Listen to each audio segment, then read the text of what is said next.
Happy New Year! Awesome EarthKind people. Welcome to 2022. The turning of the year provides the opportunity to stop, see where we are, remember the lessons of where we've come from, and determine our intentions and goals for the future.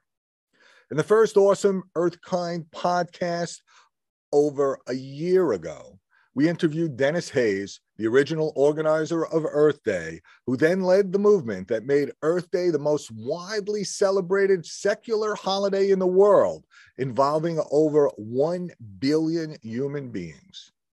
In that interview, Dennis spoke about how there is always hope. He recounted several turning points in history where the future seemed dark and bleak. And yet, despite the odds, people held on to hope and snatched victory out of the jaws of defeat. While there is much to be rightly concerned about today, there are also brilliant starbursts of light that ignite hope and show us a path forward. Here are some excerpts from the Good News Network and various other sources. Despite a few national governments continuing to keep their coal and oil projects afloat, market demand and private entrepreneurship is driving what can only be described as a revolution in renewable energy. These latest achievements were basically unbelievable when climate change was first being discussed as a serious threat. But today, each successive development of renewable energy generation, clean heating and cooling, and electric cars makes new achievements cheaper and easier to scale. 500,000 people living in 3 of the northern Congo cities are going to be supplied with reliable renewable energy by a trio of United Kingdom, French, and Spanish solar power companies. Citizens from that region suffer from some of the lowest rates of reliable electricity in the world, but the solar power plants with battery storage will now resolve this issue.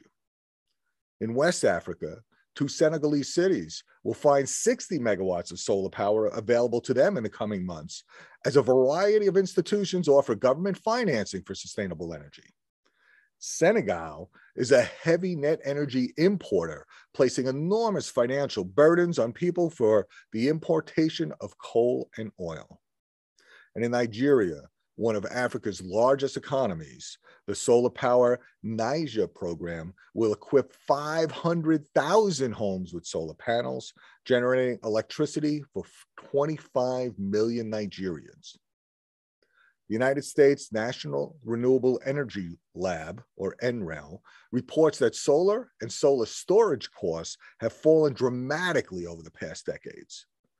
The price of residential solar was reported down from $7.53 a watt in 2010 to $2.65 a watt in 2021, and utility scale solar went from $5.66 a watt in 2010 to only 89 cents a watt today. Dramatic reductions. And these were driven in part by higher efficiency modules and lower cost. The combination of low-cost solar farms and lithium-ion batteries has produced a dynamic new hybrid resource capable of providing energy from the sun after dark, solar on demand, and reshaping America's energy power mix in the 2020s. The spread of these hybrid facilities has been fueled largely by plummeting solar plus storage prices, which have begun undercutting conventional fossil fuel generation. Levelized solar energy prices, adjusted for inflation over the estimated 30-year life of the projects, are in the 2 to 3 cents per kilowatt hour range, according to a recent report from the Lawrence Berkeley National Labs. Just a few years ago, solar plus storage prices will more than triple today's going rates. Today, solar and battery storage provide the lowest cost energy on the planet. This past year, 3/4 of new electric generation capacity in the world was built with solar. the windiest year on record. 2021 was the single best year on record for wind turbine manufacturers, with 93 new gigawatts. It's 93 billion watts being added, a 53% increase since 2020. The 2021 Global Wind Energy Report summary states, through technology innovations and economies of scale, the global wind power market has nearly quadrupled in size over the past decade and has established itself as one of the most cost competitive and resilient power sources across the world. Today, there is now 743 gigawatts of wind power capacity worldwide, helping to avoid over 1.1 billion tons of CO2 globally, equivalent to the annual carbon emissions of all of South America. Hot electric cars. Data assembled back in March from Germany's largest automotive industry review produced a startling statistic. 1 in every 5 cars made in Germany can now be plugged in. The Schmidt Automotive Research Center found that 74,000 of the 374,000 cars that left German assembly lines were either electric or hybrid electric vehicles. On the demand side, things are just as rosy. Germany is the 4th largest auto market in the world, and electric car registrations grew from a 4% national market share in December of 2019 to a whopping 26% market share just 12 months later. This is just in the background of a global surge in EV purchasing that has climbed 40% during 2020, even when most markets were suffering from COVID-related issues. Bloomberg New Energy Fund expects that EVs will make up to 20 to 30% of sales in the United States, European Union, and China by 2025, based on proposed and confirmed rules in those markets. President Joe Biden has set a goal for half of all new passenger vehicle sales in the United States to be electric vehicles by 2030. And New York and others have banned the sale of gas cars by 2035. 2021 is estimated to be yet another record year for EV sales globally, with 5.6 million sold. That's 83% higher than in 2020 and a 168% increase over 2019 sales. And global momentum towards zero-emission vehicles has accelerated significantly, Bloomberg said. EVs will capture a higher share of passenger vehicle sales sooner than previously expected. The Green New Pension. Since its green shoots 50 years ago, acceptance of ESG, environmental, social, and governance standards, in institutional investing, especially at pension funds, has evolved with distinct shifts in investor preferences. As the holders of the largest state-controlled pension fund on Earth, the South Korean monetary authorities released a statement in May that the $771 billion national pension fund will cease all investments related to coal power, both at home and abroad.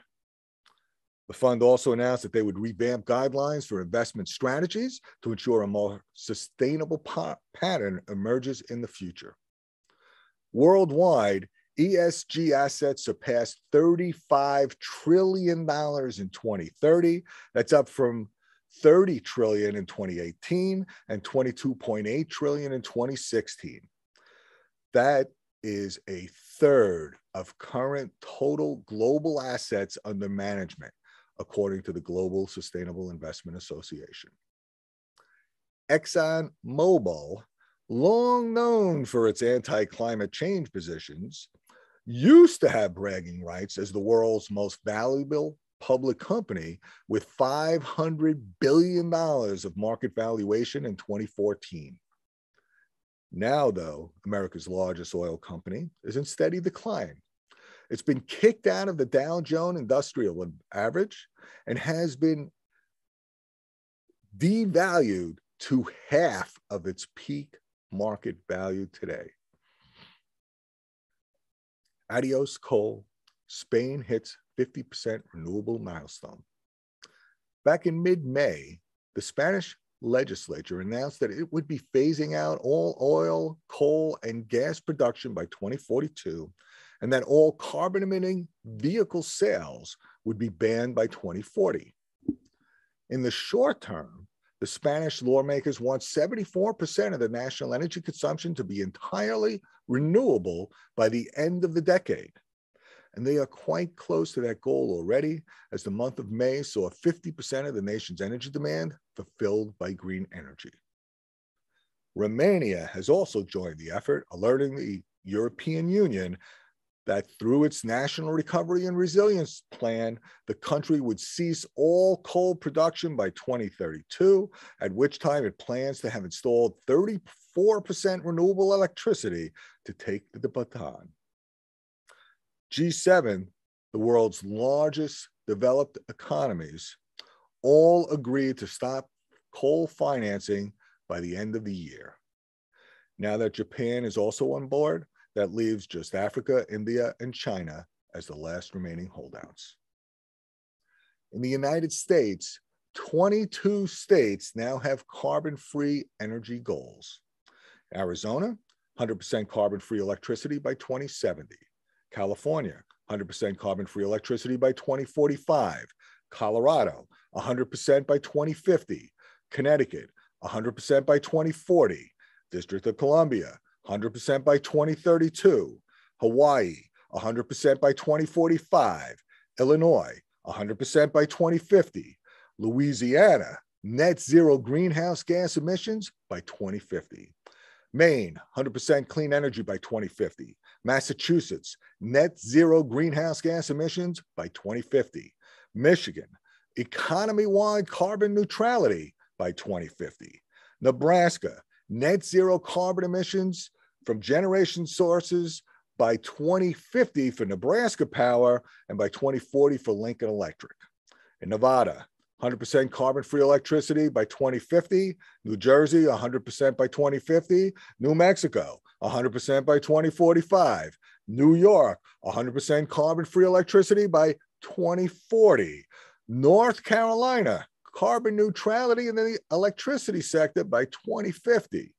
Oregon, greenhouse gas emissions reduced 100% below baseline emissions by 2040. Puerto Rico, 100% renewable electricity by 2050. Rhode Island, 100% by 2030. Virginia, 100% carbon-free electricity by 2045. Washington, 100% zero emission by 2045. And Wisconsin, 100% carbon-free electricity by 2050. Natural gas moratoriums and heat pumps. Dozens of cities, including San Francisco, Berkeley, and San Jose in California, Cambridge, Massachusetts, and Seattle, Oregon, have moved to ban natural gas hookups in new buildings as a way to combat climate change. In Westchester, New York, there has been a moratorium on new natural gas hookups since 2018. And on December 15th, 2021, New York City banned natural gas hookups for new buildings starting in 2027. Previously, geothermal or ground source heat pumps were already growing at the rate of 7% a year. Since geothermal is the most efficient form of heating and cooling, with 500% efficiencies by using the stored heat in the ground beneath our feet, it is expected that the growth in both air and ground source heat pumps will soon reach double digits. Green oil. All is not business as usual in the boardrooms of some of the world's largest petroleum producers. In a landmark court decision, a judge in the Netherlands ordered Royal Dutch Shell to cut emissions by 45% after 17,000 people brought a lawsuit that Shell's large greenhouse gas footprint merits a significant investment in CO2 slashing as a debt to society. Elsewhere in Europe, the Italian oil company Eni became the first European oil company to launch a corporate bond that is linked to sustainability. The €1 billion 7-year bond is linked to two key performance indicators: increasing renewable installed capacity to 5 gigawatts by the year 2025 and cutting the net carbon footprint of its upstream business by 50% by 2024. Lastly, engine number one, a shareholder group of ExxonMobil, managed to get two of their candidates elected to the American company's board on the argument that the company's long-term business strategy did not take into account all of the value loss potential from climate change, both from shareholders jumping ship and the potential damage from extreme weather events. BlackRock, the world's largest asset manager with $8.6 trillion in private capital, ensured that the engine number one candidates got the position by utilizing their votes as large shareholders. On April 29th, 2021, over 29 million people living in California got 95% of their power from renewable energy and were contributing virtually nothing towards climate change as far as their electricity needs were concerned. California follows another major population center, South Australia, which recently fulfilled 100% of their demand with renewables. Quote, "It sends chills down my spine.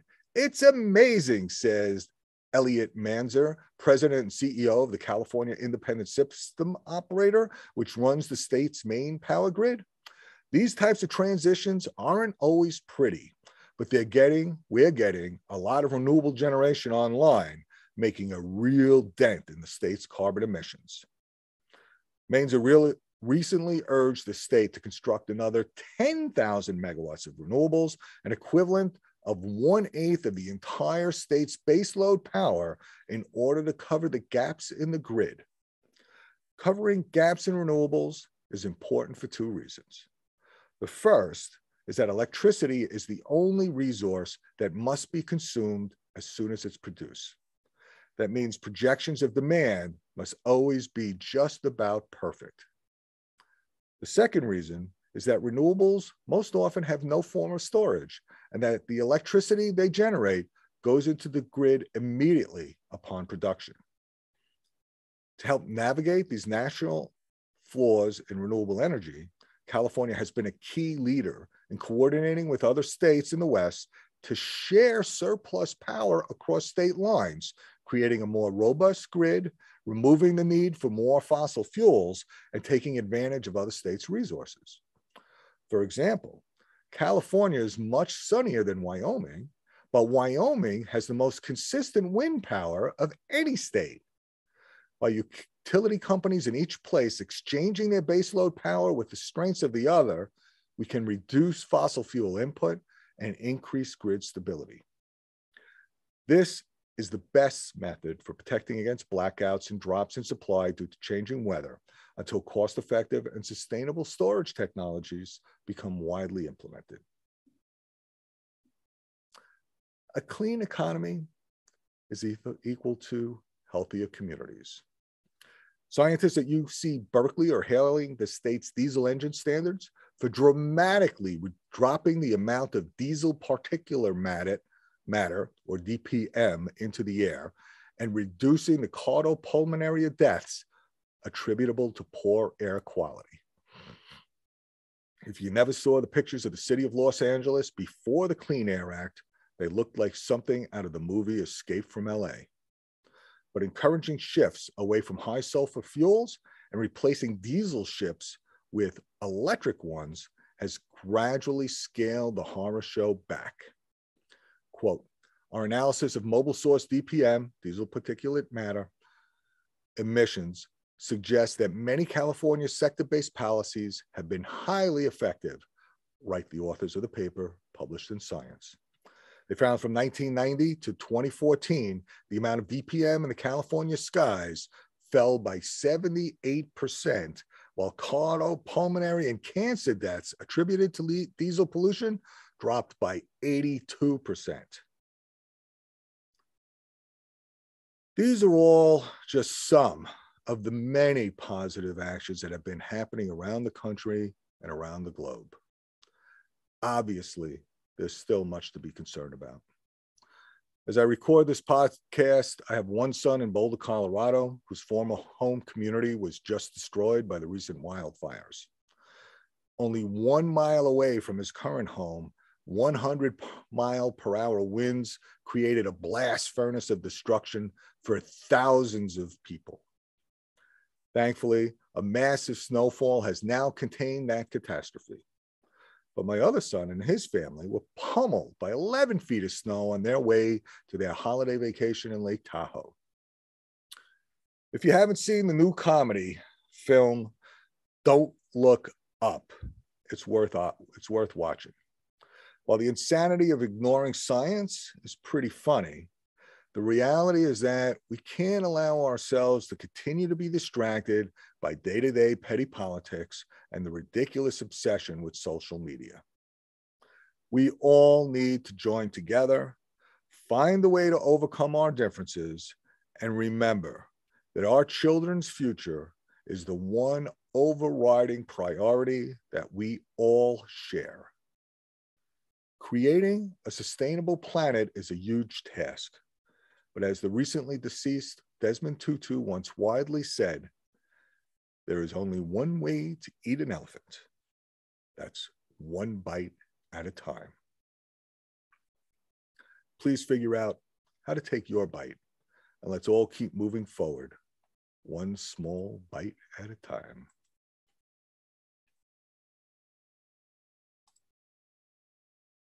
Thank you for joining us today, awesome EarthKind people. Do you want to increase your climate impact by a factor of 1,000? Then pick up your phone today and call your United States congressional representative and both your U.S. senators and ask them to support the federal Build Back Better bill. Build Back Better will create the largest climate protection action in American history. Because so few people take the time and make the effort, our elected representatives interpret the opinion of everyone who calls or writes as representing the views of 1,000 other citizens. Congress will vote on the Build Back Better bill that aims to get our country to 80% pollution-free electricity by 2030 and cut climate pollution 100% by 2050. The Build Back Better bill provides tax incentives for solar, wind, energy efficiency, electric cars, charging stations, and more. And it will finally cut the subsidies for fossil fuels. It will also drive major investments into communities that have been disproportionately hit by environmental injustice. When you make the calls, spread the word via social media by posting images of a large red exclamation point using the hashtags CodeRedClimate and CodeRedCongress. You'll be joining some of your favorite musicians and celebrities, including the Dave Matthews Band, Dead and Companies, Billie Eilish, Melissa Eldridge, Phineas, Maroon 5, Brittany Howard, John Baptiste, Alex Benjamin, Leonardo DiCaprio, Jane Fonda, Mark Ruffalo, Damien and Stephen Marley, Group Love, Huey Lewis and the News, and many more. When the Build Back Better bill passes, the United States can enter the global climate negotiations on November 1st, with America setting out to cut climate pollution 100% by 2050 and be able to encourage other nations to do the same. If not you, then who? The time is now. Act now. Pick up the phone, call your congressional representatives and U.S. senators, and help create a better future for our children and all the 7 billion EarthKind people on the planet. Thank you.